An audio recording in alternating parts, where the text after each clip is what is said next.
மதுரை சக்கிமங்கலம் அம்பேத்கர் நகர் பகுதி மக்களுக்கு வீட்டுமனை பட்டா வழங்க கோரி தாவேகாவினருடன் பொதுமக்களும் இணைந்து மாவட்ட ஆட்சியரின் காரை முற்றுகையிட்டதால் பெரும் பரபரப்பு ஏற்பட்டது.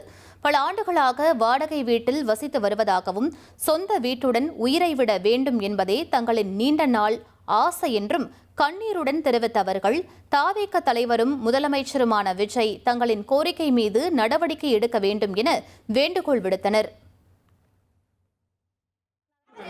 பூரா வீட்டு வேலை பாக்குறவங்க, செருப்பு தைக்கிறவங்க, குப்பை பறக்கிறவங்க இவங்களாதான் இருக்கோம். எங்கனால வாடகை கொடுக்க முடியல. நாங்களும் எவ்வளவோ முயற்சி பண்ணி 5-6 தடவை மனு கொடுத்துட்டோம். எங்களுக்கு வீடு வாசல் கிடையாது. எங்களுக்கு இடம் கொடுக்கும்படி தாழ்மையோட கேட்டுக்கொள்கிறோம். நான் போக மாட்டேன். இதுக்கு ஒரு முடிவு தெரியாம நாங்க போக மாட்டோம். எவ்வளவு வருஷமா நாங்க உழைச்சாலும் அந்த வாடகை கொடுத்தே போயிடுவோம் போல. நாங்க இடம் இல்லாம எத்தனை பேர் பாருங்க சார், 80 பேர் தெரியுமா இருக்கப்பட்டவங்களுக்கே அந்த இடத்தையே கொடுக்குறீங்க. ஏன் நேரடியா வந்து நீங்க விசாரிச்சு கூட கொடுங்க, இல்லாதவங்களா பார்த்து. எதுக்கு நீங்க இன்னொருத்தவங்களை வைக்கிறீங்க? அவங்க காசுப்பட்டு காசை வாங்கிட்டு கொடுத்துடுறாங்க. இனி செல்லும் இடமெல்லாம் செய்தி.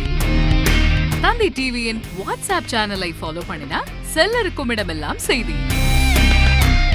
இதோ QR கோட் இப்பவே ஸ்கேன் பண்ணுங்க, ஃபாலோ பண்ணுங்க.